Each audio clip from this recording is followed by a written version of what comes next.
La ilaha illallah. La ilaha illallah. Kamu lanjutin sekolah kamu.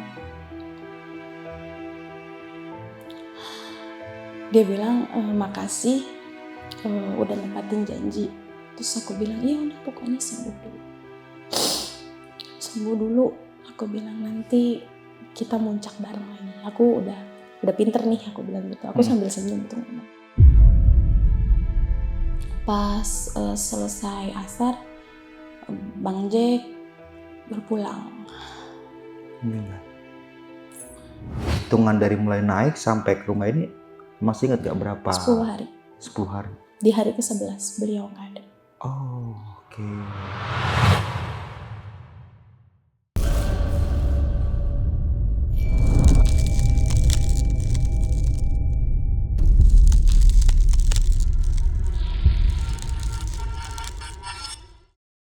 Assalamualaikum warahmatullahi wabarakatuh. Balik lagi nih di besok pagi. Kali ini bareng gue Bang Mange, pria gemoy tanpa bahan pengawet. Sob, di episode pada malam kali ini kita kembali menghadirkan seorang narasumber senior nih yang pernah melakukan pendakian ke Gunung Salak di tahun 2002. Kisah ini mungkin kita bisa bilang cinta pertama dan terakhir di Gunung Salak. Gue penasaran apa yang bakal kita bahas di malam kali ini. Langsung aja kita sapa narasumbernya di malam kali ini. Selamat malam Kak Hani. Malam. Apa kabar nih Kak? Baik harusnya. Sehat ya Kak ya? Sehat. Aduh, terima kasih banyak nih Kak Hani udah mau berbagi kisah pengalaman pendakiannya. Ini di tahun 2002. Tahun 2002. Ini sempat alot juga ya perbincangan kita untuk datang ke sini karena ini mengenang suatu karena aku belum siap kan. silam banget ya. Belum siap dan aku kan nggak nyeritain ke semua orang kalau aku pernah ngalamin ini gitu. Hanya orang-orang tertentu aja yang tahu. Dan akhirnya mau cerita juga di sini. Ya. Ada apa memang Kak di tahun 2002 tentang Gunung Salak nih? Tahun yang mendewasakan aku, tahun yang dimana aku baru ngerasain punya pacar pertama, tapi tahun itu pula diambil kembali. Oke.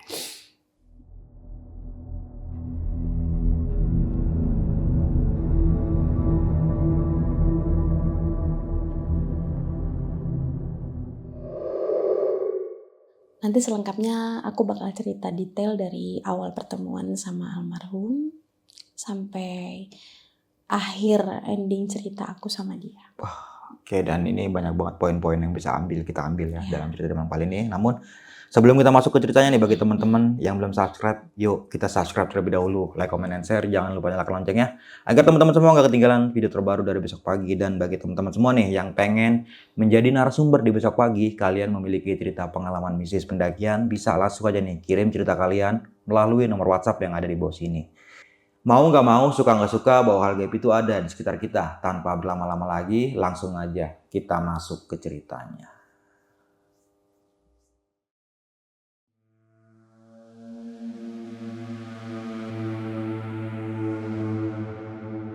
Urukannya jika tidak siap.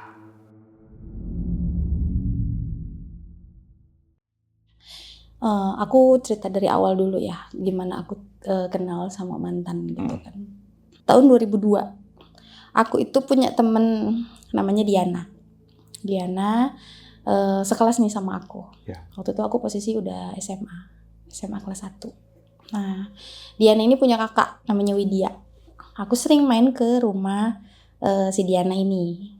Entah main atau bikin PR gitu kan, namanya anak sekolah baru gitu, karena aku baru kenal lah sama dia.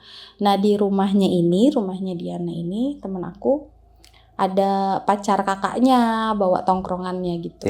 Nah ketemulah aku sama mantan yang posisinya usia aku tuh sama dia jauh. Di situ aku masih 15 tahun, tapi mantan pacar aku udah mau 28 tahun. Udah dibilang dewasa lah, sampai dibilang aku katanya pacarannya sama om-om gitu kan. Terus biasa namanya ketemu sama anak sekolah suka diceng-cengin kan. Kata kakaknya si Diana nih, tuh katanya dicariin sama ini gitu. Terus sering main, sering nongkrong. Dia sering antar jemput aku sekolah. Karena memang posisi rumah kita tuh gak jauh. Antar jemput, dia ngomong suka sama aku. Cuman aku bilang nanti dulu deh bang, aku masih mau sekolah. Aku bilang gitu iya, iya. kan. Terus lama berapa bulan gitu. Tapi dia tetap, meskipun belum aku jawab itu masih kayak antar jemput. Aku mau les diantar, aku mau eskul diantar sama dia gitu. Pokoknya intinya gue jadi kakak lu, kak papa. Kalau memang lu belum mau pacaran gitu. Karena aku tuh pertama kali laki-laki yang ngomong suka sama aku gitu. Jadi mantan aku kan namanya Jack, aku panggil dia abang. Karena kan jauh banget usianya sama aku gitu. Nah, Bang Jack ini ada acara waktu itu ulang tahun Kak Widya, kakaknya Diana. Iya. Ngumpul lah kita bakar-bakar gitu kan. Nah, itu sudah masuk libur sekolah karena posisi waktu itu kan anak kelas 3 SMA-nya ujian. Jadi yang kelas 1, kelas 2 kita diliburkan. Libur, mereka nyeletuk gini, liburan mau kemana? Aku bilang gak kemana-mana bang, udah di rumah aja. Ikut aja yuk muncak gitu. Nah Bang Jack ini memang anak gunung. Oke, sering naik gunung. Sering naik gunung. Sama pacarnya Kak Widya tuh mereka satu komunitas naik gunung lah gitu. Aku kan pemula ya, maksudnya bener-bener nggak ngerti trek gunung gimana, harus bawa apa gitu. Dijelasin sama beliau, yang dibutuhin ini, harus bawa ini, yang paling penting izin sama orang tua dulu. Iya. Dan di situ bokap bapak aku sama Bang Jack itu udah bestie banget nih, udah kenal banget. Jadi percaya aja aku berangkat gitu. Nah berangkat, aku inget waktu itu kita berangkat itu hari Jumat.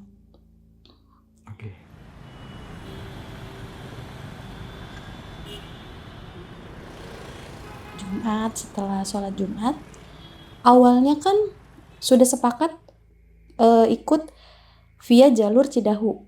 Kita kan bertujuh nih. Sebenarnya dari awal pergi bertujuh itu kan banyak mitos katanya kalau berangkat ke Gunung Ganjil itu tidak baik katanya. Cuman kita percaya aja karena yang ikut di rombongan kita tuh kan bener-bener anak-anak udah sering naik gitu. Nah di bertujuh itu kan aku, Bang Jack, Diana yang temen aku, Widya, kakaknya Diana, Sony itu mereka udah, maksudnya udah komunitasnya lah, udah teman-teman nongkrongnya, Iwan sama Heru, bertujuh ini. Ceweknya 3 berarti ya? Jadi cewek 3, cowok 4. Udah katanya nggak usah dipikirin, Bismillah aja. Oke, izin orang tua sudah ada, alat-alat sudah lengkap gitu kan. Hanya ada satu yang ketinggalan, selimut blanket. Yang portable itu aku nggak kebawa, hanya pakai jas hujan aja. Karena kan zaman tahun 2002 itu kan jas hujan portable kayak sekarang belum ada ya. Jadi aku bawa jas hujan ala kadarnya aja lah gitu. Karena kita jaga-jaga kalau kita pas puncak hujan, kita nggak basah gitu, alat-alat nggak basah. Pergi kita habis sholat Jumat ke stasiun Bogor.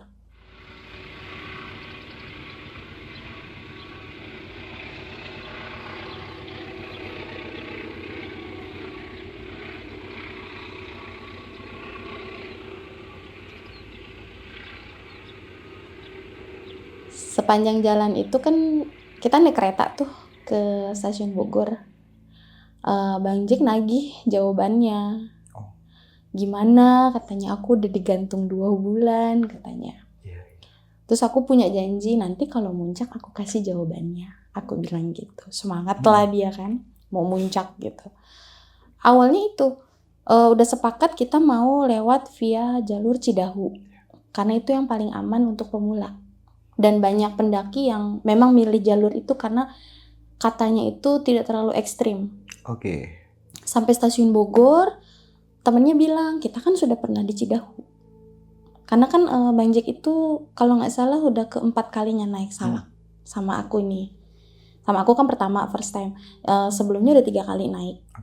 Itu via Cidahu. Terus kata temannya, kenapa kita nggak lewat jalur lain? Akhirnya karena kita juga nggak ngerti, kita ikut aja gitu. Akhirnya kita lewat jalur via Cimelati. Jalurnya tuh ekstrim, tidak diperuntukkan untuk pemula. Gitu, cuman ya udahlah, udah sampai sini gitu kan, udah di Bogor, udah tinggal setengah jalan lagi. Sampai stasiun Bogor kita dijemput pakai mobil jemputan. Langsung arah ke Cimelati. Sampai Cimlati itu kan udah sore ya. Udah sore.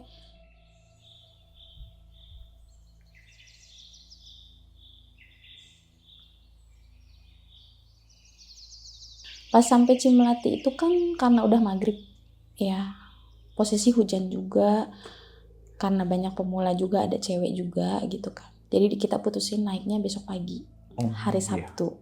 Ya kita tidur di warung. Ada kan kayak pas mau masuk itu ada warung-warung warga yang 24 jam standby di situ. Kita boleh istirahat di situ, kayak ada saung gitu. Kita tidur di situ.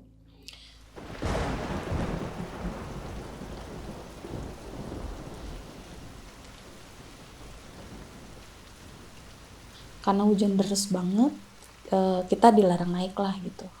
Kita baru boleh naik setelah jam 9 pagi via Cimlati. Nah, kita pertama naik sampai ke pos 1 itu kan sekitar 2 jam. Berarti jam 11-an lah ya. Itu kabut udah mulai turun. Tapi belum hujan.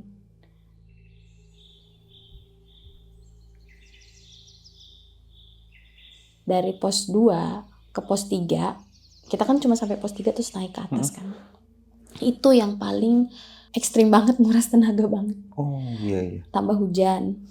Hujannya deras banget, kabut, jarak pandang tuh deket banget gitu kan. Jadi kita ngeraba-raba jalan. Nah, di sini kan ada temennya abang juga kurang sopan gitu di situ. Aku tuh udah dipesenin sama almarhum ya. Kamu lihat apapun, kamu jangan ngomong apa-apa. Kamu ketemu apapun, kamu jangan nyentuh apa-apa. Karena aku di situ ngerasa aku pemula, ya udah aku ikut aja gitu. Tapi ada temennya abang ngelihat ada sesajen di pos 2 itu tuh, nggak jauh di bawah pohon. Pohonnya kayak pohon beringin. Besar banget, yang kira-kira kalau dipeluk 10 orang aja kayaknya nggak nyampe. Besar banget. Aku juga gak ngerti ya bisa ada pohon sebesar itu di dalam hutan gitu. Itu gede banget, ada beberapa sesajen. Tahun 2002 kan bilangnya tahun milenium ya dulu. Udah tahun milenium masih ada aja yang begini. Ditendang. Ditendang sesajennya. Tumpah bunga sama dupanya. Sama Bang Jack, kenapa ditendang? Janganlah gitu kan. Ini kita bawa anak-anak baru loh. Kalau ada apa-apa gimana gitu. Di situ sebenarnya Bang Jack udah marah banget itu sama temennya. Cuman karena masih menghargai sama yang lain, udahlah dia nggak banyak ngomong. Dan dia tuh, kita jalan itu dia yang paling belakang. Kalau kata anak-anak gunung swiper ya, bilangnya paling belakang gitu kan. Aku jadi beruntun itu aku di barisan yang ke-6, Bang Jack yang ke-7. Dia bilang pokoknya kamu jangan jauh-jauh dari aku ya, kamu baru. Aku kan ngerasa di situ ya udah, karena dia lebih ngerti, aku ikutin aja gitu. Di situ juga ngelihat kayak ada siluet bayangan, tapi aku nggak berani ngomong. Siluet bayangan kayak gimana? Siluet bayangan kayak ibu-ibu bawa kayu, tapi kayunya banyak banget. Logikanya hujan deras begitu dan itu dari dalam banget kan. Logikanya kalau memang bener manusia kayaknya nggak sanggup deh bawa kayu sebanyak itu, udah usia segitu. Dan itu jauh banget dari pemukiman. Jauh banget. Dan ada beberapa trek yang dibuka lagi sama Bang Jack itu jalurnya itu, karena semak belukarnya itu rapet banget. Karena kita sebenarnya kayak masuk jalur yang ilegal gitu mas. Yang nggak diperuntukkan untuk pemula lah. Itu dia karena keegoisan temennya bilang kita udah pernah via Cidahu, masa via Cidahu lagi gitu. Akhirnya sampai situ istirahat di pos 2 karena hujan deras banget. Nah di pos 2 itu yang ada sesajennya itu, temen aku Diana katanya ada yang berbisik. Ada yang bisikin. Katanya ngomong gini, apa yang udah ditaruh jangan disenggol. Apa yang kamu lihat jangan suka usil gitu. Cuman katanya pakai bahasa Sunda di situ. Terus tiba-tiba temanku Diana udah keringet dingin gitu kan. Padahal kan posisi itu dingin banget ya, tapi dia keringetan gitu. Keringetan udah pucat. Kita nanya kenapa, lapar kah? Aku bilang gitu. Enggak katanya. Ada yang bisikin tapi ngomongnya pakai bahasa Sunda. Nah, kebetulan kan di sini aku sedikit ngerti ya bahasa Sundanya gitu. emang ngomong apa? Aku bilang, ngomong gini. Udahlah nggak usah dipikirin, aku bilang gitu kan. Mungkin capek. Aku masih positive thinking karena aku masih ingat pesan almarhum bilang, mau ada apapun tidak boleh diomong. Iya. Telan aja sendiri gitu loh. Aku percaya aja di situ. Terus kalau ada yang capek bilang jangan maksain naik, karena satu berhenti semua berhenti. Cuman ini yang temennya Bang Jack ini yang ngeyel menurut aku ya, kayak mereka tuh nggak mikir kita tuh masih pemula gitu. Kalau sebentar-bentar istirahat kayaknya wajar aja karena kan udah pemula masuknya ke jalur yang memang bukan untuk pemula gitu. Posisi situ licin banget karena hujan kan, masih tanah merah jalannya kan. Terus ada beberapa trek yang mesti dibuka, semaknya udah padat banget, udah rapet gitu kan. Akhirnya kita istirahat di situ lumayan lama. Di pos 2 itu, mau ke pos 3 sempet makan dulu di situ, sempet sholat dulu, teman-teman masih sholat dulu di situ. Nah ketahuan kalau kakaknya si Dian ini, Mbak Widya, lagi mens. Oh, oke. Padahal sudah diwanti-wanti kalau lagi mens itu kan tidak boleh naik gunung. Iya. Tapi karena kekeh banget pengen ikut pacarnya naik gunung, dia ikut naik gunung. Itu antara kita tuh kalut, kita mau lanjut naik atau enggak, karena kan udah separuh jalan ya, udah di pos 2. Terus ngelobi lah sama pacarnya Mbak Widya tuh, Mas Iwan. Ini gimana, katanya mau lanjut atau enggak. Nah Bang Heru sama Bang Sony ini kekeh, udah naik aja lah, aman lah gitu. Kita kan udah, maaf ya, terkesan sombong bilang Salak itu udah rumah gue gitu. Oh, oke. Yang Iya, aku iya. pelajarin dari almarhum itu memang tidak boleh takabur ngomong apapun di gunung gitu kan. Mau sekuat apapun kita, itu bukan rumah kita. Dengan conggahnya dia bilang Salak itu rumah, udah kayak rumah gua mah gitu, udah aman aja pergi sama gue gitu. Gantian lah nanti swipernya gue yang di belakang, tuker lah, akhirnya aku yang di depan, Bang Jack paling depan. Jadi pembuka sama penutup gitu kan, mereka kan udah sama-sama tahu treknya gitu kan.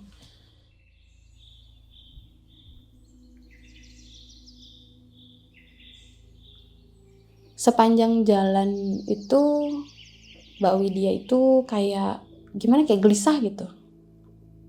Aku bilang, maaf, pembalutnya jangan dibuang di sini, dibawa aja. Karena Bang Jack tuh ngasih tahu ke aku, bilang itu sama si Widya jangan dibuang di sini. Oke. Ternyata ditinggal di toilet tempat kita wudhu. Oh. Pembalutnya. Di situ kita udah deg-degan gitu. Nah dari pos 2 ke pos 3 itu sempat ketemu babi hutan juga. Aku tuh nggak ngerti, suruh manjat ke pohon, manjat aja sampai mereka pergi sendiri gitu kan. Ya udah, ada hampir 1 jam kita di atas pohon. Nungguin babi itu. Iya, nungguin babi itu. Nah karena aku bawa enjoy perginya gitu kan, terus Bang Jack juga karena aku punya janji sama dia, jadi dia enjoy aja gitu. Sempat kesel sama temennya, tapi ya udahlah gitu, orang udah di sini gitu, udah sama-sama aja. Karena aku, pesan yang aku inget itu almarhum bilang kalau kita naik gunung kita akan tahu sifat manusia. Oke. Katanya seperti itu. Kalau kita naik gunung kita akan tahu sifat teman-teman kita kayak gimana aslinya. Yang mau ninggalin kita, yang tetap stay nungguin kita istirahat, yang amit-amit kita kalau kena hipotermia teman kita bagaimana nanti sikapnya, itu bakal kelihatan. Yang egois sama yang tidak itu bakal kelihatan, katanya gitu kan.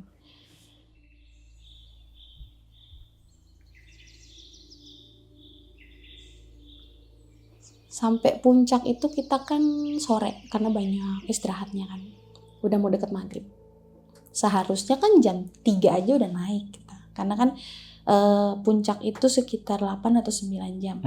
Karena kita banyak istirahatnya di pos 2 itu lumayan lama, maghrib. Oke, baru sampai puncak tuh. Baru sampai puncak, buka tenda, anginnya kenceng banget. Gak ada yang bawa selimut. Waduh. Gak ada yang bawa selimut. Akhirnya karena kita udah dingin parah, ya udah tidur. Aku pakai jaket, Bang Jack nggak pakai jaket. Aku pakai jaket 2. Terus aku pakai celana dia yang tebel itu. Aku pakai celana dia 2, aku pakai jaket dia. Dia mungkin karena dia udah biasa di sana ya. Ya biasa aja pakai kaos aja, nggak kedinginan katanya. Padahal sebenarnya teman-temannya bilang tuh dia kedinginan, udah biru gitu kan. Cuman ya itulah, laki-laki kan kalau lamanya lagi mau lagi sesuatu berbunga-bunga ya kan. Ya. Akhirnya malam itu sekitar jam 9 keluar bikin api unggun, masak.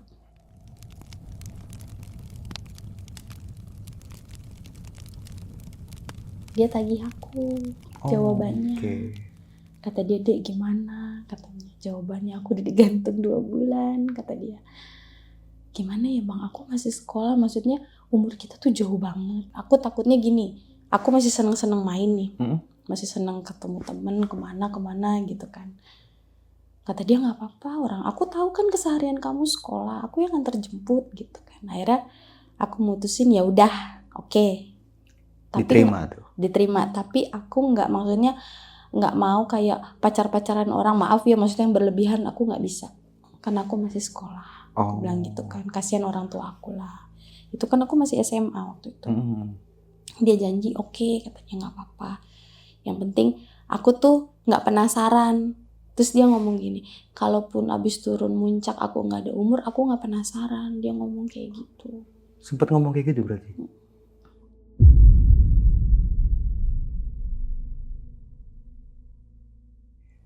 Karena di antara mantan-mantannya itu kan yang paling muda aku ya, kata dia.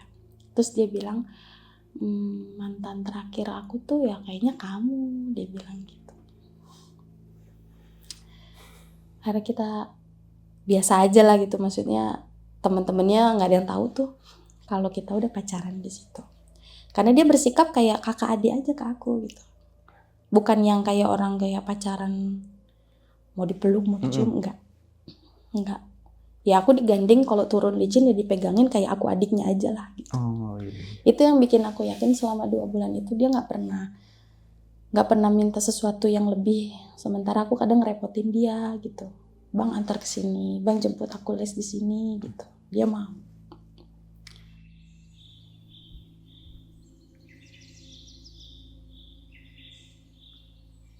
Terus pas kita mau turun, dia ngomong gini, "Ini kita cuma 3 hari jalan-jalan," katanya.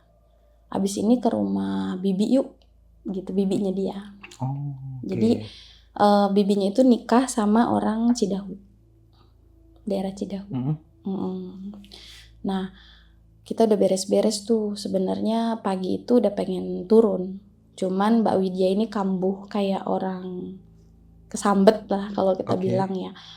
Subuhnya nangis nggak berhenti, kita sempet bingung, maksudnya aduh mesti gimana gitu kan. Terus pas udah sadarnya kita nanya, "Mbak, pembalutnya emang bener ditinggal?" Aku bilang gitu. "Iya ditinggal, di sini semalam ngimpiin suruh diambil gitu." Akhirnya ya udah kan nanti kita turun, treknya di situ lagi. Mudah-mudahan masih ada ya Mbak sampahnya, nanti kita bawa pulang aja, aku bilang. Terus adiknya si Widya ini udah ngoceh-ngoceh kan, "Lagian sih Mbak udah tahu mens maksain naik." Ya mungkin karena masa temen-temennya ikut dia enggak gitu kan, ada rasa ego seperti itu kan. Itu dia makanya kita naik gunung itu buat nurunin ego kita. Kalau memang sekiranya kita nggak sanggup, nggak usah. Itu yang aku petik ya. Kita turun, pas di atas runding lagi mereka. Karena pas Bang Jack tanya gimana, naik capek nggak? Aku bilang enggak, cuman jalurnya serem banget. Karena kan first time ya aku mah. Apa mau turun via Cidahu biar langsung ke rumah bibi, kata dia. Ya bebas sih, aku mah ikut aja, namanya juga aku mah baru, aku nggak ngerti maksudnya via ini gitu. Aku ikut aja, yang penting aman, aku bilang. Akhirnya sepakat turun via Cidahu.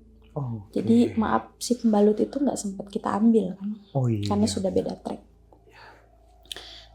trek. Kita turun siang, jam 12-an lah, jam 11, jam 12 kalau nggak salah. Turun alhamdulillah kita nggak ada kendala. karena memang jalur pendakian tuh turun banyak bareng rombongan. Banyak juga ketemu teman-teman almarhum yang kenal di situ. Ternyata ada yang daki lagi, turunnya bareng gitu kan. Sampai di bawah, di pintu via Cidahu, dijemput pakai mobil pick up ke rumah bibinya. Itu dari situ sekitar 1 jam. Oh, deket berarti ya? Dekat ke rumah bibinya. Terus dia bilang, nanti aku kenalin nama bibi aku. Kata dia gitu kan. Oke, aku bilang.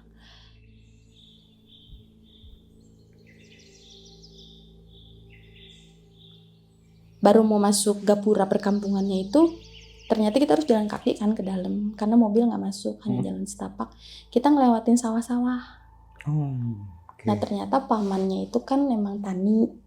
Lagi musim panen itu kalau orang sana bilangnya ngipas kayak rontokin padi itu loh. Oh, Buat udah jadi panen gabah. Ya, jadi lagi panen, lagi rame banget gitu kan. Nah, kita jalan kaki tuh, biasalah maksudnya namanya kita tinggal di kota ngeliat gitu kayaknya wah gitu kan, bagus. Nah, ada kejadian warga lari-lari, katanya ada ular. Di tengah sawah itu kan kayak ada batu besar gitu, gede banget kayak meja makan gitu, tapi batu datar gitu.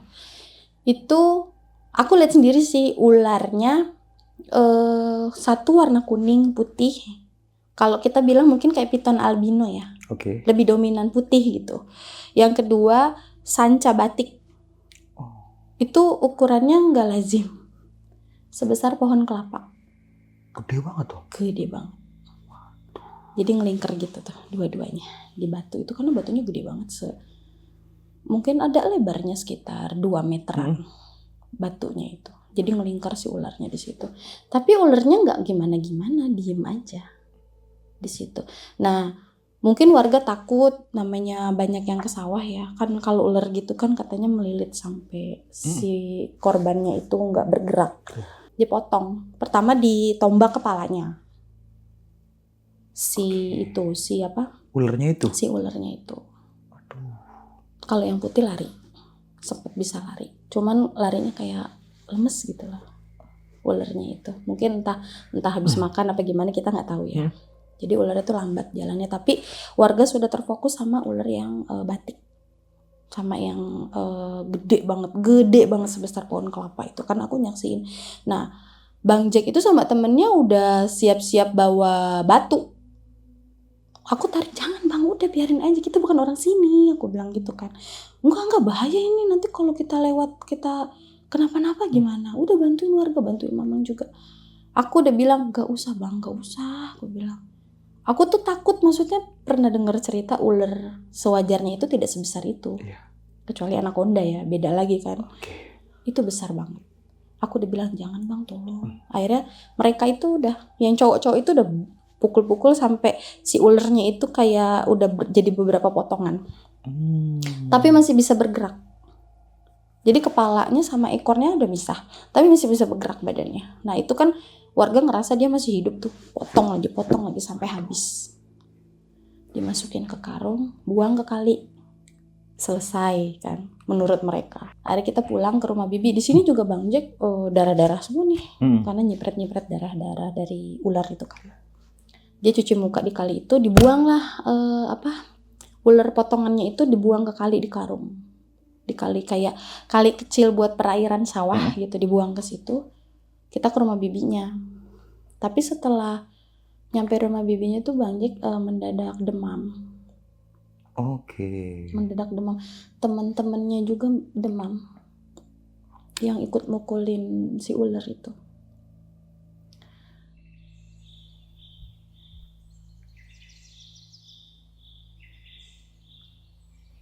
Aku kan mikirnya dia demam itu karena kemarin pas kehujanan dia nggak pakai jas hujan yang dikasih ke aku kan. Aku mikirnya ke situ. Udah istirahat aja katanya. Kan sampai sore tuh di rumah bibinya. Kita memang rencana nginep kan 1 atau 2 hari di sana gitu, karena banyak juga pengen explore tempat-tempat lain gitu selain di rumah bibinya gitu. Akhirnya kita nginep malam pertama itu gempar. Semua rumah warga yang ikut mukulin ular itu diketok. Diketok. Kacanya. Diketok kacanya, kayak tuk tuk tuk tuk gitu. Pas dibuka gordennya itu ular warna kuning, yang temennya ini, yang sempet lari ini. Iya. Kan dia selamat. Yang kuning putih itu ya. Kuning putih itu, tok tok tok gitu. Tapi serempak, nggak cuma dari rumah satu ke rumah satu ke rumah satu gantian, nggak, serempak. Itu sama semua. Terus kan di sana rumah panggung nih. Kalau di sana kan maksudnya karena mereka tani, jadi di bawah itu kayak masih ada yang piara-piara anjing untuk jaga sawah, jaga ternak gitu kan. Itu digoyangin tuh. Berasa kayak digusur-gusur rumahnya gitu. Dan di situ katanya Bang Jack dimimpiin sama perempuan. Dimimpiin. Teman-temannya pun dimimpiin. Oke. Katanya, kenapa saya lagi istirahat kamu ganggu? Kenapa kamu bunuh suami saya? Oh. Bangun kan dari mimpi itu karena masih posisi masih malam. Tidur lagi, berlanjut lagi mimpinya. Aku minta tanggung jawab katanya. Nyawa dibalas nyawa. Sampai subuh itu Bang Jack udah, kalau orang demam kan keringetannya panas banget. Dan itu kan kita tidurnya yang cowok-cowok gelar bareng-bareng di ruang tamu. Kita yang cewek di kamar. Itu subuh tuh udah heboh. Karena Bang Jack itu muntah-muntah. Muntahnya bukan muntah orang sakit. Muntahnya keluar darah. Dan mereka yang ikut mukulin pun sama. Oh, teman-temannya Bang Jack juga sama? Sama warga-warga, teman-temannya mamangnya Bang Jack. Karena banyak banget yang mukulin kan. Mungkin ada 20 orang kayaknya. Orang ngerubungin gitu sampai ular sebesar itu bisa nggak berdaya gitu kan, bisa sampai dipotong-potong jadi berapa bagian masuk karung. Logikanya kan ular sebesar pohon nggak mungkin kalau cuma 1-2 orang bisa langsung mati. Kepalanya itu memang digantung, nggak dibuang. Kepala ularnya? Di rumah tetangganya bibinya. Masih digantung kayak dikait gitu, masih digantung di depan pintunya. Pintu kan kalau rumah panggung ada teras nih, kayak ada kusen, itu di kusen itunya digantung. Jadi darahnya tuh masih netes terus. Dan dia yang pertama kali ngelihat ular itu dipotong, terus udah dibilang udah buang aja, nggak usah katanya, buat nanti kalau udah kering buat pajangan, ngomongnya gitu. Akhirnya mereka sakit tuh, demam itu udah di sana kan jauh banget ke puskesmas ya, jadi cuma pakai obat aja gitu. Nah pas aku kemarin muncak itu kan aku sempat bawa obat-obatan. Paracetamol sudah habis 1 botol tapi tidak ada perubahan. Muntahnya nggak berhenti. Bahkan kayak minum nih, keluar lagi, tapi bukan muntah air, darah seger yang merah itu. Kayak inget aku pas lagi Bang Jack ngenombakin ular itu, sini bajunya darah semua. Itu belum sempat kita cuci kan. Belum sempat kita cuci. Sampai besoknya hari kedua masih panas. Malamnya yang lebih ekstrim sih. Kenapa tuh? Bang Jack tiba-tiba ngomong kayak gini, bilang nyawa dibalas nyawa. Pokoknya siapapun yang suami aku ya, dia pun harus ikut. Akhirnya mamangnya udah ngerasa, oh ini nggak bener nih gitu kan. Panggillah kayak kuncen di situ. Di desa itu kita kan datengin kuncen itu kan. Di malam kedua itu mereka bilang itu kan ratunya, itu rajanya. Dari kerajaan ular yang mereka baru turun tapak. Selama 40 hari tidak makan, tidak minum, gimana lemesnya kan ular gitu. Makanya pas lagi lari itu aku sempat lihat ular yang putih itu larinya pelan banget. Tapi karena warga terfokus sama yang satu, jadi nggak tahu tuh ular itu jalan. Padahal pelan banget jalannya. Logika kan kalau ular biasanya gitu, kencang gitu. Itu karena mungkin kondisi mereka lapar habis apa ya, nggak makan, nggak minum, istirahat di situ, dihabisin. Ratunya nggak mau. siapapun yang dia yang harus ikut juga. Jadi maaf budak di istananya mereka bilangnya. Jadi kalaupun mereka ada, sukmanya sudah tidak ada sebenarnya. Akhirnya di situ negosiasi alot juga. Bang Jack sudah di 2 hari itu kondisinya udah parah banget. Tiba-tiba ininya udah nggak ada daging nih, kayak orang sudah sakit menahun. Oke. Karena kan posisi Bang Jack itu kan agak gemuk, kayak tinggi besar badannya. Sininya udah peot gitu kita bilangnya. Sini udah kelihatan tulang sama kulit aja. Karena selama 2 hari itu Bang Jack kan nggak makan, muntah darah terus. Duduk pun sudah tidak bisa, harus dipapah. Udah nggak bisa berdiri sendiri gitu kan. Akhirnya kuncinya negosiasi sama Pak Ustadz juga gimana caranya ketemu titik perdamaiannya ya, dibilangnya harus menumbalkan kepala kerbau. Kepala kerbau, tapi harus kerbau yang bilangnya kayak kerbau bule gitu. Oke. Ya, yang warnanya nggak hitam kerbaunya. Nah di saat itu kan kerbau itu lumayan mahal banget ya. Dan zaman itu tuh belum ada transfer beli gitu, bayar gitu, nggak ada. Terus langsung ngabarin ke orang tuanya Bang Jack. Aku kan panggilnya Babe. Saat itu kan yang punya HP tuh nggak kayak zaman sekarang gitu, udah semua orang punya handphone. Aku telepon ke adiknya. Kebetulan emang aku kenal sama adiknya. Aku nyampein gini. Akhirnya bapaknya datang malam itu juga. Cari kerbaunya di mana. Kita baru dapat kerbau itu hari keempat. Dan kondisi Bang Jack itu udah mengenaskan sih kalau kata aku, udah bukan kayak dia gitu, udah rambutnya udah mulai habis, kayak orang kebakar. Kulitnya merah.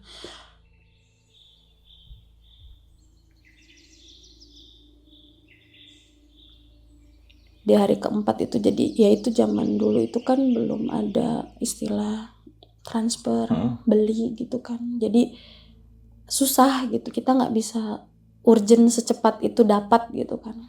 Akhirnya babehnya beli kerbau, ditanam di situ. Itu hari keempat ya. Kita masih tertahan, kita tidak boleh keluar dari kampung itu kalau belum dibelikan kerbau. Karena kuncinya bilang kalau kita maksa pulang, meskipun kita tidak melakukan, tapi kan kita ikut rombongannya. Itu bakal lebih fatal lagi, nanti ratunya lebih marah lagi katanya. Jadi aku tertahan sampai hari keempat di situ. Hari keempat bapaknya datang sama ibunya, dia udah sepakat beli gitu kan, patungan sama warga yang lain. Ditanam, ada ritual lah gitu kan, ada ritual tanam kerbaunya. Di situ ada akadnya, bilang ini mengembalikan membayar yang kemarin kesalahan warga sini. Di hari ketiga itu ada beberapa warga yang meninggal. Yang ikut. Hari ketiga itu. Yang ikut karena kita kan baru dapat kerbau di hari keempat ya. Yang hari ketiga itu udah banyak, udah ada sekitar 5 orang yang meninggal. Meninggalnya pun kondisinya ya begitu. Tidak wajar gitu loh. Tidak wajar. Meninggalnya kayak gagal nafas dililit sama ular. Pas diperiksa ke dokter, tulang-tulangnya sudah remuk di belakang. Padahal nggak ada ularnya, maksudnya. Kalau logikanya bener dia kelilit ular kan dia di kasur ya. Kan udah payah kondisinya. Itu tapi meninggalnya dokter bilang katanya tulangnya sudah remuk semua. Seperti dililit ular piton kencang. Itu yang 5 orang itu. Sama persis di hari ketiga. Di hari keempat bapaknya Bang Jack udah dapet kerbaunya. Kita pulang hari kelima kan. Hari kelima kita anggap selesai nih gitu kan, meskipun bawi dia juga kayak ada gimana ya, gara-gara dia buang pembalut sembarangan, tapi dia masih berpikir yuk kita pulang, yuk kita bisa gitu. Kita bisa, maksudnya semuanya bakalan selesai udah gitu, karena udah dapet kepala kerbau kan. Kita pulang, sepanjang jalan itu Bang Jack cuma bilang, kalau aku nggak ada umur, kamu lanjutin hidup kamu. Kamu lanjutin sekolah kamu. Dia bilang, makasih udah nepatin janji. Dia bilang gitu kan. Terus aku bilang, iya udah pokoknya sembuh dulu. Sembuh dulu. Aku bilang nanti kita muncak bareng lagi. Aku udah pinter nih, aku bilang gitu. Aku sambil senyum tuh ngomong. Aku udah pinter nih naik, aku udah bisa. Nanti aku yang jadi swipernya. Aku ngehibur dia di situ karena kan kita naik mobil itu 2 mobil. Aku 1 mobil sama orang tuanya. Bang Jack itu udah nggak bisa duduk. Posisinya harus ditidurin gitu. Tidur di paha aku. Sampai Jakarta kan. Sampai ke rumah aku pulang. Biasa aku selalu kontrol keadaan dia tapi makin drop gitu. Adiknya selalu ngabarin, dulu kan zamannya belum WA ya, telepon SMS gitu kan. Dia ngabarin pas aku mau berangkat sekolah. Itu udah habis tuh waktu libur, aku udah mau sekolah.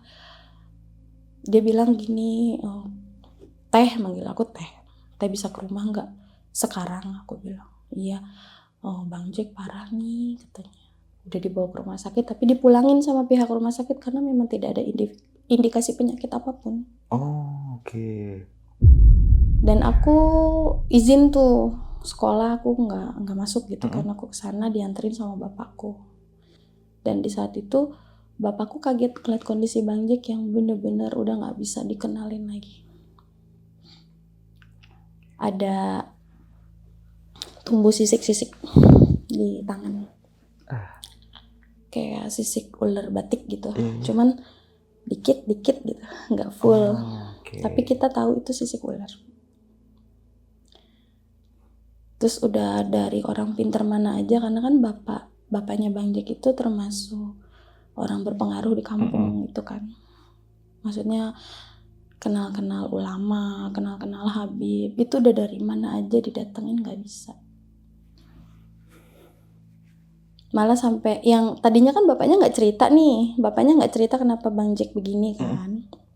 Habib itu langsung ngomong, anakmu itu ngebiangnya. Kepalanya gitu kan. Karena memang aku ngeliat Bang Jack yang pertama nancep kepalanya itu pakai bambu. Aku memang lihat sampai cerut darah semua di sini kan, bajunya kena tangannya. Karena badan dia lebih besar posisinya waktu itu, jadi aku tarik itu kelepas. Bang jangan, aku udah bilang gitu. Udah mau lihat aja, kita jangan ikut-ikutan. Ya mungkin namanya dia mikir ngebahayain orang gitu. Jadi udah diin aja, bahaya nanti kalau kena orang gitu. Dia nggak berpikir itu ular siluman atau bukan. Dia nggak tahu.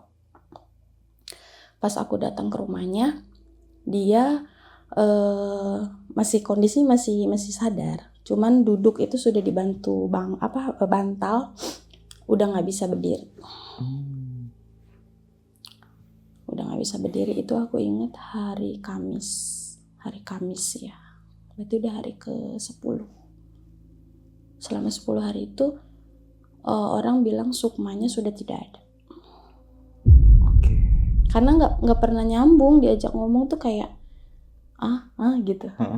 Kayak bukan dirinya, di rumah juga kayak bingung kayak di mana gitu, padahal itu rumahnya, padahal kamarnya. Akhirnya ibunya minta tolong ke adiknya, teleponin aku datang. Sempet mau makan. Aku bilang, Bang ayo dong sembuh. Aku bilang nanti kan aku libur sekolah lagi, kita explore lagi, kita mau kemana gitu kan.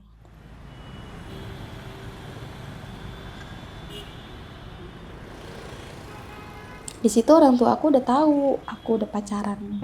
Aku ngomong, iya, aku ceritain semua sama orang tua aku selama kita di gunung, selama kita di desa bibinya gitu, kejadian apa yang bikin aku telat pulang gitu. Karena orang tua aku sempat khawatir aku belum pulang.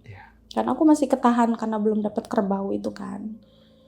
Terus Udah aku pulang karena kan mau ada pengajian gitu. Niatnya itu kan mau ngumpulin pengajian ibunya gitu siang itu, tapi pas selesai asar Bang Jack berpulang.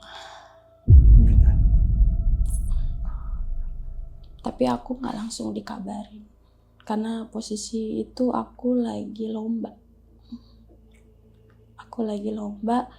Ngabarinnya ke orang tua aku. Orang tua aku jemput aku pas maghrib itu. Orang tua aku jemput aku, ayo ke rumah si Jack katanya. Mau ngapain lagi Pak? Orang tadi pagi kita udah nengokin. Aku bilang, enggak, udah ke rumahnya aja lah katanya.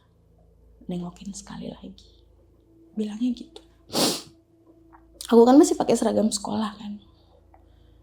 Pas nyampe ke rumahnya udah ada bendera kuning. Tapi aku masih ngeyakinin diri aku nggak mungkin dia. Karena bapakku nggak ngomong apa-apa di jalan gitu. Tapi bapakku tuh mungkin bapakku udah dikasih tahu ya. Cuman nggak mau ngomong ke aku gitu. Terus bapakku bilang udah sini tasnya sama papa aja katanya. Kamu masuk ke dalam gitu. Aku turun dari motor. Ibunya langsung meluk aku, nangis kenceng banget. Karena ibunya udah tahu aku tuh udah pacaran sama anaknya gitu.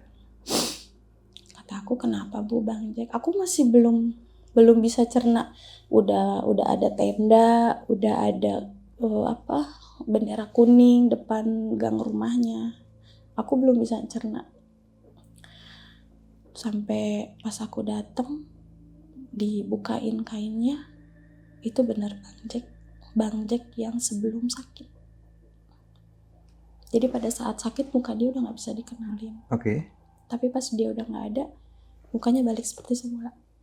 Seperti semula sebelum kayak sakit gitu. Sebelum kejadian. Oh. Dimana yang dia kan posturnya tinggi besar ya badannya. Itu sama kayak kita. Dan itu aku tahu itu benar dia.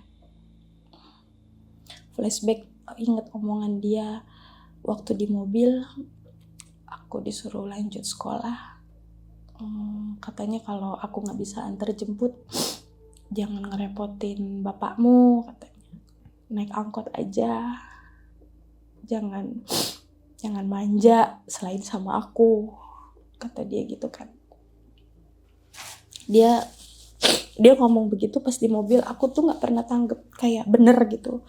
Kadang kan orang kalau sakit suka lebay gitu kan. Aku mikirnya kayak ini mah lebay aja gitu, nggak mungkin dia bakalan pergi. Orang aku pikir udah selesai gitu, ritualnya sudah dapet apa yang dimau gitu, ternyata benar diambil.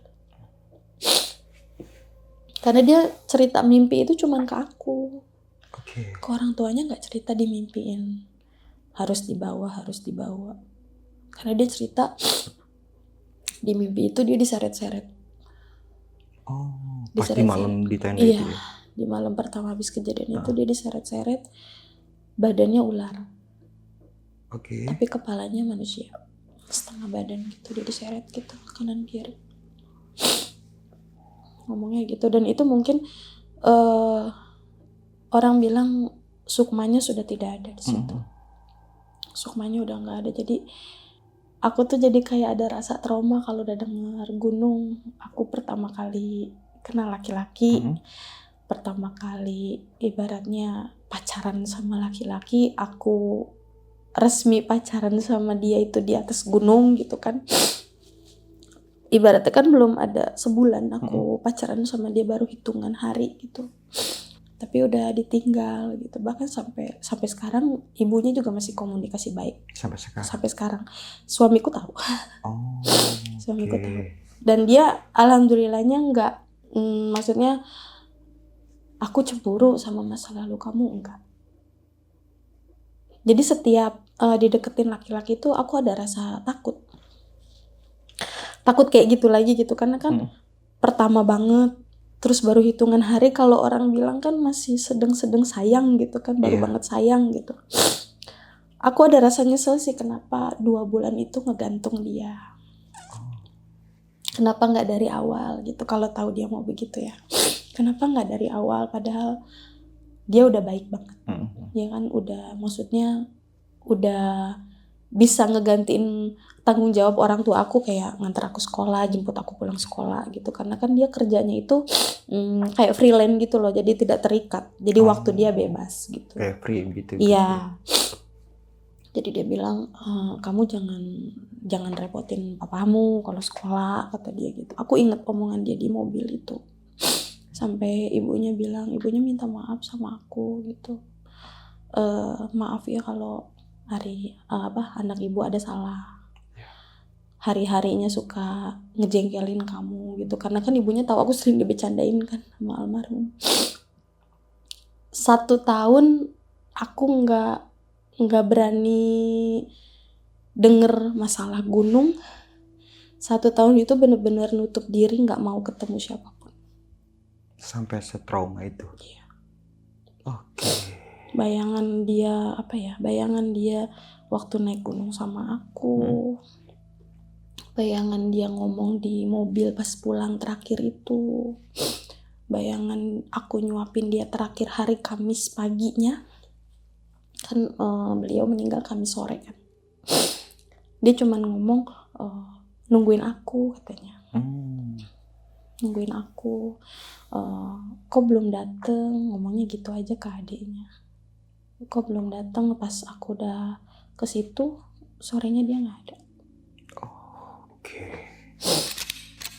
Halo sob, sebelum lanjut ke video, gue mau kasih tahu nih bagi teman-teman semua yang mempunyai cerita horor, kalian bisa langsung aja kirim cerita kalian ke Instagram kita, yaitu dengan keywordnya besokpagi.edv atau ke email besokpagi.ch@gmail.com. Tunggu apa lagi? Langsung aja kirim cerita kalian segera. Ini cerita di 2002 ya. 2002. Sampai sekarang masih teringat banget ya kenangan itu ya. Ngebekas banget. Berarti sampai pacaran cuma berapa hari? Ya kurang lebih 3 hari 4 hari berarti. 3 hari 4 hari selama dia sadar. Oke, tapi sebelum itu kan sempat ada PDKT tuh, hampir 2 bulan berarti ya. Iya, dia tuh ngedeketin aku udah berapa bulan gitu Oke. kan. Terus sering antar jemput, dia berani ngomong suka gitu. Cuman karena ya itu pertimbangan aku kan, dulu aku belum pernah pacaran.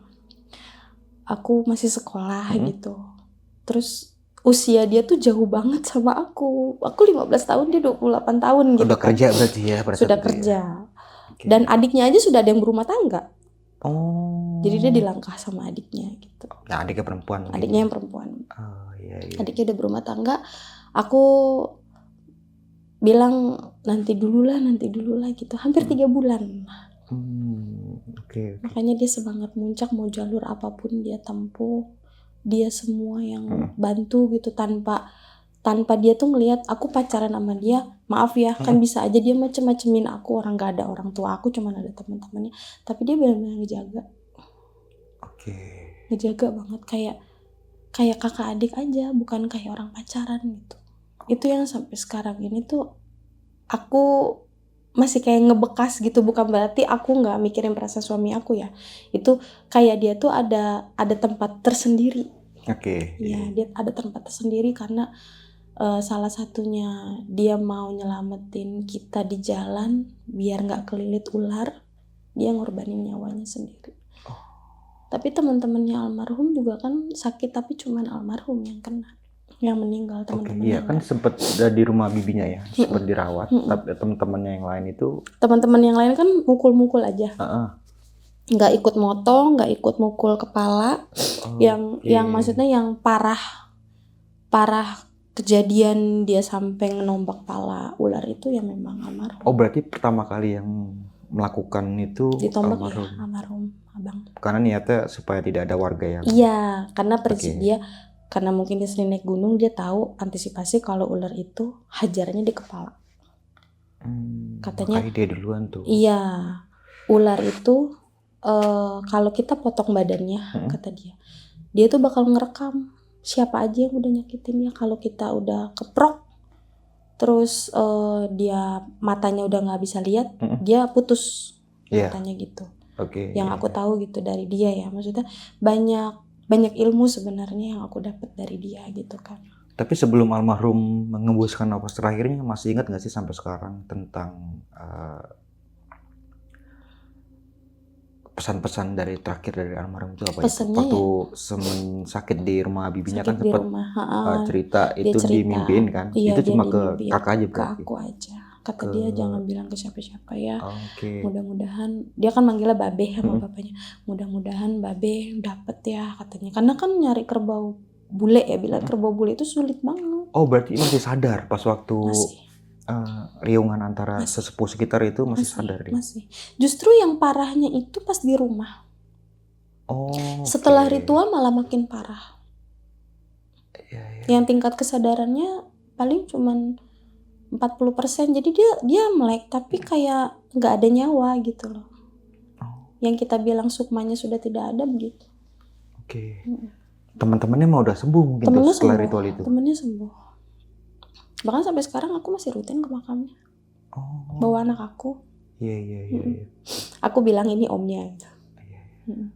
Dan suamiku, kenapa aku nerima laki-laki ini, cuman dia laki-laki yang bisa nerima kalau aku tuh punya masa lalu seperti ini dan aku masih tetap rutin ngunjungin makamnya. Suamiku gak marah. Itu yang jadi pertimbangan aku berani ngebuka hati buat laki-laki. Oh, pada saat itu berarti sempet Close. Sampai aku kerja, aku gak berani pacaran sama orang. karena kejadian itu. Takut. Gimana ya, kita kayak takut kehilangan 2 kali gitu. Ya kan? Terus kita deket sama laki-laki tapi perasaan kita masih sama orang lama kayak gimana gitu. Tapi suamiku ini kan bilang ya pokoknya mau masa lalu kayak gimana, dia masih punya tempat di hati kamu karena dia baik gitu. Bukan berarti aku gak bisa move on, enggak. Tapi aku udah anggap dia kakak aku. Memang awalnya aku menganggap dia kakak. Iya, apalagi kan usia terpaut jauh ya. Iya, Itu biasanya usianya manggil terpaut abang-abangan jauh gitu. gitu kan. Aku bilang sama suamiku, aku itu pacaran sama dia udah nggak ada hitungan bulan, bahkan cuman fullnya itu hanya 3 hari aku ngerasain jadi pacar dia gitu setelah dia sakit kan. Oke. Dan dia di rumah itu bener-bener nungguin aku selesai lomba, bapakku jemput aku ke sana, udah nggak ada. Nah, berarti selama di rumah hitungan dari mulai naik sampai ke rumah ini masih ingat gak berapa? 10 hari. 10 hari. Di hari ke-11 beliau nggak ada. Oh, oke. Setelah sakit itu.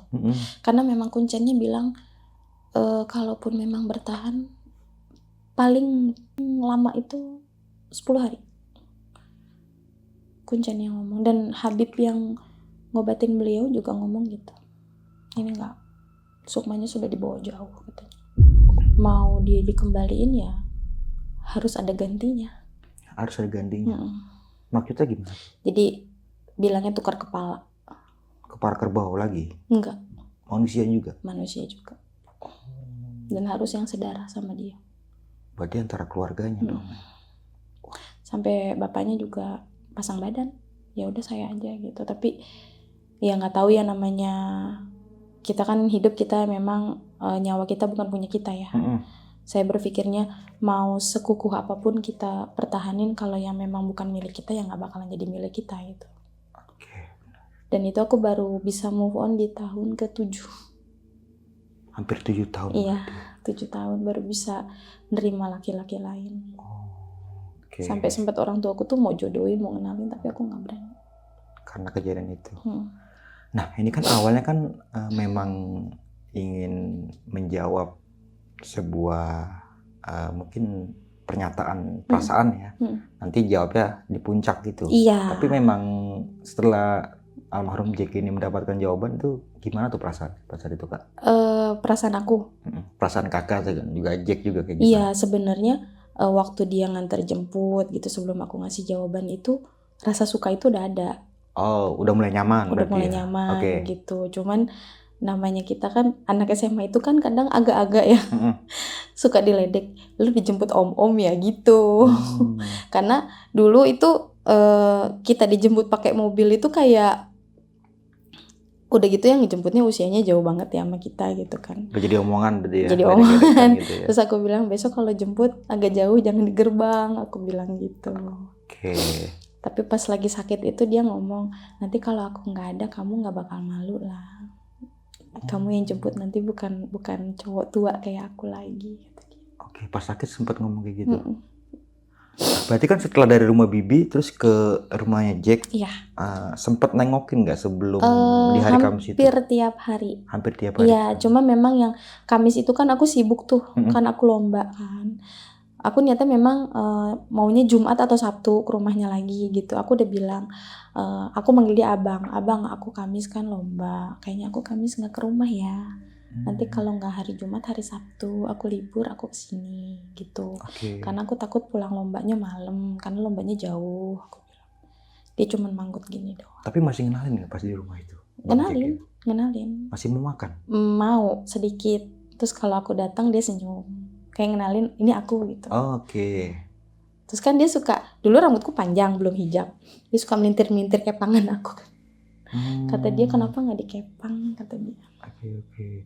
Nah, kan sempet dibawa ke rumah sakit ya si Jack ini. Iya. Dan itu disuruh pulang lagi karena Disuruh pulang tidak ada penyakit. Cuman di tubuhnya. diinfus di IGD sebentar, dicek lab, di ronsen semua bersih, tidak ada indikasi penyakit. Dokter aja bingung. Kenapa dia bisa muntah darah hampir tiap hari? Dan diambil lab itu kan pas muntah darahnya itu dicek lab bukan darah manusia katanya. Bukan darah manusia. DNA-nya bukan DNA manusia. Oke, hewan. kan dicek di lab ya. Oke. Kan ketahuan semuanya itu ya. Iya. Terus bukan DNA manusia itu. Dokter bilangnya. Oh. Ini DNA hewan, Pak, katanya gitu. Oke. Cuman kan karena kita tahu awal mula penyakitnya dari itu, dari ngebunuh hewan, ya kita yang udah tahu udah gitu. Cuman dokter bilang ini tidak ada indikasi penyakit, jadi dirawat jalan aja. Akhirnya dipulangkan ke rumah. Dipulangkan. Berarti setelah pulang dari rumah bibinya yang ada di Cidahu Makin drop. makin parah. Aku pikir tuh setelah udah ritual itu udah selesai ya. Maksudnya kita bisa ngelanjutin hidup normal lagi. Kepala gitu. kerbau bule itu ya. Untuk aku sama teman-teman cewek yang lain memang bisa melanjutkan hidup biasa, tapi mereka yang ngelakuin itu enggak. Temennya almarhum juga sempat lama sakitnya. Oke. Tapi mereka bisa survive, maksudnya masih bisa ngelewatin. Iya. Kalau almarhum nggak bisa. Kan Bang Jack terus juga Heru ya. Heru, Iwan. Sony, sama Iwan. Itu masih sakit juga, cuma masih Sakit, bisa alhamdulillah cuman sembuh masih survive, mereka masih kuat gitu. gitu. Karena ibaratnya peran utamanya bukan mereka. Iya. Pemeran utamanya ya Bang Jack. Bang Jack dan juga yang eksekusi. 5 almarhum yang sempat meninggal juga di Iya, desa itu warga ya. lokal. Warga lokal itu. Tapi sempat dengar berita itu yang diketok-ketok rumah Sejahtera, berarti di rumah bibinya Jack ini diketok juga kan? Diketok juga. Berarti serentak bareng. Serentak bareng, dan itu bukan gantian kayak ulernya itu dari rumah satu ke rumah dua, enggak. Jadi serentak jam itu, hari itu, malam itu. Oke. Dan yang nggak biasanya hujan, katanya hujan deras terus di sana. Habis kejadian itu. Akan sempat ada sesepuh sekitar yang bilang ternyata memang itu tuh siluman. Siluman ular dari yang lagi bertapa ya. Iya, katanya dari Gunung Salak juga. Oh. Cuman dia tapanya di Gunung Salak, turun sudah 40 hari petapa, tidak makan, tidak minum. Mereka hanya numpang istirahat. Kenapa kalian? Pemikiran manusia kan itu ngebahayain ya. Apalagi di sawah lagi musim panen itu banyak orang gitu. Niatnya kita kan maunya kan ini aman. Ukurannya kan tidak wajar ya. Iya. Kenapa harus Itu dia. Aku udah bilang, Bang, nggak usah ikut-ikut. Ini ular ini bukan ukuran sewajarnya. Kalaupun habis makan ya, hanya gendutnya kan di perut aja, nggak ke belakang besarnya. Itu dari pala sampai buntut itu besarnya sama.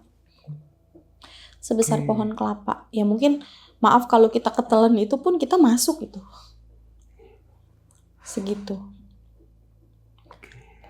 Sampai 2 karung deh kalau nggak salah, pas dipotong-potong itu. Kalau zaman dulu kan pencinta reptil gitu belum booming kayak sekarang ya. Kalau sekarang kan mungkin bakalan dikecam gitu, apalagi video ngeser itu zaman tahun 2002 kan. Apalagi sanca batik itu kan udah mulai langka ya. Iya. Tapi memang aku ngelihat ulernya itu kayak nggak pernah aku lihat sebelumnya. Oke, warnanya Selajim. bagus gitu. Warnanya bagus, mengkilap, dan memang pas yang di ular kuning itu kayak ada pakai mahkota kecil di atas kepalanya. Oh. Kayak ada emasnya gitu Iya. di sini. Cuman memang aku cuma ngeliat sekilas karena kan bisa ngeliat itu si ular kuning itu jalannya lambat banget. Aku pikir karena habis makan gitu kan ular lambat kalau habis makan, ternyata memang habis tapa belum makan. Jadi kalau manusia mungkin habis puasa lemes gitu. Kenapa cuma numpang istirahat tuh ya? Iya, Kenapa aku tuh numpang diperlakukan seperti istirahat, itu? tapi kenapa disakitin? Tapi gitu. kan ratunya bilang nyawa dibalas nyawa. Karena ya itu sampai Habib sampai Kuncanya bilang yang di itu biangnya gitu, rajanya Rajanya. itu yang bikin fatal. Mungkin kalau kayak cuma prajuritnya ya sakit bisa gitu. Mungkin Udah masih sering, bisa dimaklumi lah ya. masih bisa dinegosiasikan. Itu sampai Kuncanya aja sampai meditasinya itu lama banget. Baru ada kesepakatan cuman pakai kepala kerbau aja katanya gitu. Kita kan udah seneng, kita pikir udah selesai gitu. Ternyata di rumah tambah parah ya. Iya, tambah parah. Hampir 7 tahun menutup hati untuk Iya. laki-laki lain karena kejadian ini ya, dan Iya. mungkin tidak bisa dilupakan Sampai sekarang, Sampai sih. sekarang Masih berarti ya. ngebekas. masih ngebekas banget ya. Bahkan sekarang viral naik gunung. Iya. Aku scroll, aku nggak mau lihat. Berarti itu pendakian Pertama dan terakhir. nggak pernah naik gunung lagi sampai sekarang. Tidak. Sebegitu traumanya berarti. Iya. Saya mau dibayar 1M juga nggak mau. Oke, Kak Hani, terima kasih banyak ya Kak ya, udah mau berbagi kisah pengalaman pendakian. Ini mungkin sakit banget ya kalau untuk diingat-ingat, dan ini juga sempat beberapa kali kita udah kontek-kontekan ya, untuk belum siap, udah dan lama banget. akhirnya mau juga nih ya menceritakan kisah pengalaman pendakiannya, dan ini banyak banget pelajaran yang bisa kita ambil dalam cerita Jadi Malam kali ini. Betul. Terima kasih banyak sekali lagi nih Kak Hani, udah mau berani dan menceritakan kisahnya. Sebelum mengakhiri video kali ini, mungkin dari kakak sendiri nih punya sepatah dua kata buat teman-teman yang mendengarkan cerita Di Malam kali ini. Kalau aku sih bukannya mau kasih saran atau gimana ya. Jadi untuk teman-teman kalau yang memang misalnya kita berjalan bukan di area kita, meskipun niat kita baik, jangan langsung eksekusi di situ. Oke. Kita kan nggak pernah tahu jalur mereka itu betul atau enggak. Dan kita juga harus menghargai dimanapun kita ada. Gitu kan, karena dia melihat kita tidak melihat mereka gitu. Mereka lihat kita nggak lihat mereka. Intinya seperti itu. Kayak yang ular itu kan kita anggapnya ular biasa, ternyata kan dari kerajaan. Kita nggak tahu mereka itu raja sama ratu ular gitu kan. Pelajarannya ya saling menghargai dan hati-hati aja. Jangan Dipinggirin aja gitu dipinggirin aja. Oke. Dan juga melakukan pendakian dengan orang yang berpengalaman pastinya, serta safety dalam melakukan pendakian. Betul. Dan jangan lupa juga nih bawa kembali sampahmu turun ke bawah. Mungkin dari gua Bang Mangi kurang lebihnya mohon maaf. Sampai jumpa di video-video selanjutnya. Assalamualaikum warahmatullahi wabarakatuh.